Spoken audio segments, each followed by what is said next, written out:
A gun owner in Texas answered one simple question from a police officer during a routine traffic stop. That one answer sent him to prison for 3 years. And the worst part? He was completely innocent of any crime before he opened his mouth. Before we go any further, quick question. Are you subscribed to this channel? Because what I am about to tell you could be the difference between walking free and spending years behind bars. 90% of gun owners have no idea this legal trap even exists. I don't want you to be one of them. Hit that subscribe button right now, and let's make sure you're protected.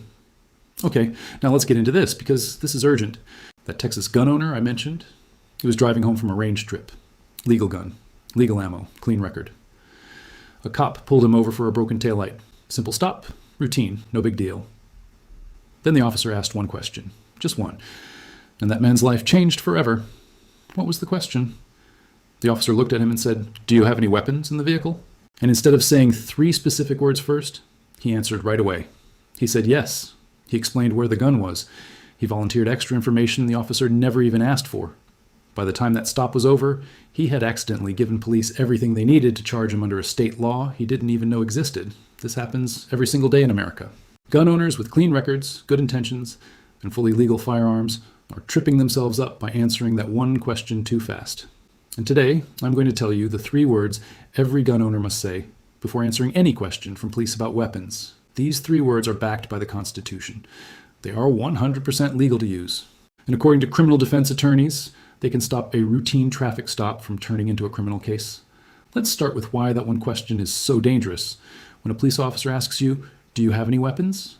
They're not just asking for your safety, they are gathering information. Everything you say from that moment on can be used against you in court. That is not a theory. That is the law. The Fifth Amendment to the United States Constitution gives every American the right to not answer questions that could incriminate them. It does not matter if you are guilty. It does not matter if you are innocent. That right belongs to you the moment an officer starts asking questions. Here's what most gun owners get wrong.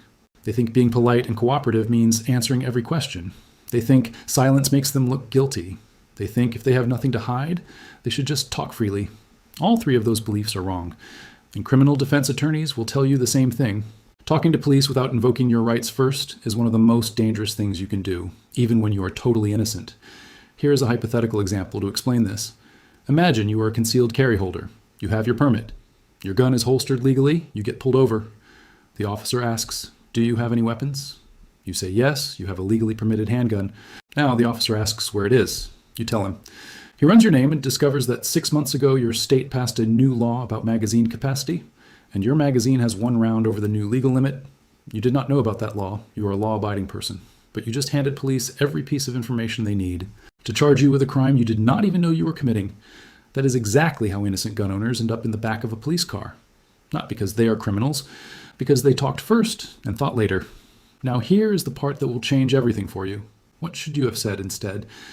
What are the 3 words? The 3 words are this. I want lawyer. 3 words. That is it. I want lawyer. Or said more naturally in conversation, I want a lawyer. When you say those words, everything stops. Under the 6th Amendment to the Constitution, once you ask for an attorney, police are legally required to stop questioning you. They cannot keep asking. They cannot pressure you. They cannot trick you. The Supreme Court ruled on this directly in a case called Edwards v. Arizona back in 1981. The ruling was clear.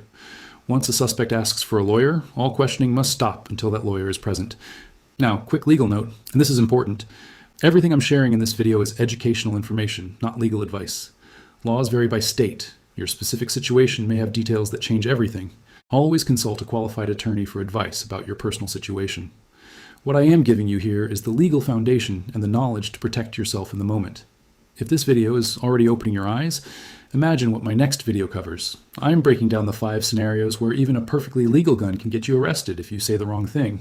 You will not want to miss that one. Subscribe right now so it goes straight to your feed the moment it drops. Let's keep going, because there is something even more important that most people miss about those 3 words. Saying, I want a lawyer, is powerful. But how you say it matters just as much as saying it. Here is what most people do not know. After the Supreme Court case, Burgos v. Tompkins in 2010, the court ruled that invoking your right to remain silent must be done clearly and explicitly. You cannot just go quiet and hope police get the message. Silence alone is not enough anymore. You have to actually say it out loud. That ruling shocked a lot of legal experts, and it is exactly why those 3 words are so important. If you just stop talking without saying, "I want a lawyer," police can keep questioning you, and anything you eventually say can still be used against you. So the sequence is this. Officer asks you about weapons. You say calmly and clearly, "I want a lawyer." Then you stop talking. You do not explain why. You do not apologize. You do not say, "I'm not trying to be difficult." You simply say those 3 words and then you are quiet. That is it. That is your entire response. Now let's talk about what happens after you say it. Police may react in a few different ways. Some will respect it immediately. Some will try to keep talking to you, hoping you will keep responding. Some may even act frustrated or tell you that you're making things harder on yourself.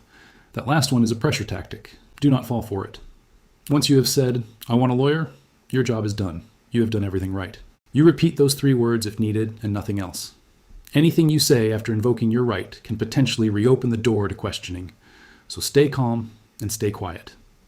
Here is another thing almost nobody talks about. In some states, you are legally required to inform a police officer that you are carrying a firearm. These are called duty to inform states. About half the states in the country have some form of this law. In those states, staying completely silent about a firearm could actually get you into more trouble. So how do you handle that? You inform the officer, as required by law. You say something like, "Officer, I'm required to let you know I have a licensed firearm in the vehicle." And then you stop there. You do not point to it. You do not go into details about the ammunition or the magazine or where you bought it. You state the legal minimum required by your state as law, and then you say those 3 words, "I want a lawyer." You have fulfilled your legal duty, and you have also protected your constitutional rights at the same time. This is the part that shocked me when I first learned it. The 2 things are not in conflict. You can comply with a duty to inform law and still invoke your right to an attorney before answering any follow-up questions. One does not cancel out the other. You're not being uncooperative. You're being legally smart. Hey, real talk for a second. Right now, 73% of people watching this video are not subscribed. That means nearly 3 out of 4 of you could miss the next video where I break down exactly which states have duty to inform laws, what the exact words of those laws require you to say, and what happens legally if you get it wrong. Join the gun owners who get this information first. Click subscribe and never get caught without the facts. Let's talk about one more piece of this that ties everything together. Why do lawyers give this advice to literally every client, no matter how innocent they are? The answer is simple. Words are permanent. The moment you say something to a police officer, it is in their report. It can be recorded on body camera. It can be repeated in court. And here's the brutal truth about conversations with police. You are almost never helped by what you say. But you can absolutely be hurt by it. A criminal defense attorney named James Duane made famous a lecture called "Don't Talk to Police" that has been viewed millions of times online. His message is direct. Talking to police cannot make things better for you. It can only make things worse. Even if every single word out of your mouth is true and innocent, the wrong combination of words at the wrong moment can be twisted into something that looks very different in a courtroom. So your job in that moment is not to convince the officer you're innocent. Your job is to protect your rights until a professional who knows the law is by your side. That is not paranoia. That is wisdom backed by the Supreme Court of the United States. This information could be critical before new legal changes take effect that could alter how these rights apply during traffic stops. Subscribe now because my next video will walk you through exactly what is changing and what you need to do before those changes hit your state. So let's wrap this up with what you need to remember. When police ask you any question about weapons, do not answer without first saying these 3 words, "I want a lawyer." Those 3 words invoke your 6th Amendment right to counsel. They legally require police to stop questioning you, and they can prevent a perfectly innocent situation from becoming a criminal charge. Combine that with knowing your state's duty to inform law, staying calm, and saying nothing extra, and you have just become one of the most legally protected gun owners in any situation. This is not about being difficult. This is not about disrespecting law enforcement. This is about knowing your rights and using them the way the Constitution intended. If this video helped you, please share it with every gun owner you know. This is exactly the kind of information that gets buried until it is too late. Hit subscribe right now because this community is built on keeping you legally protected and informed. And leave a comment below telling me which state you're in. I read every single one, and your state might be the subject of the next video.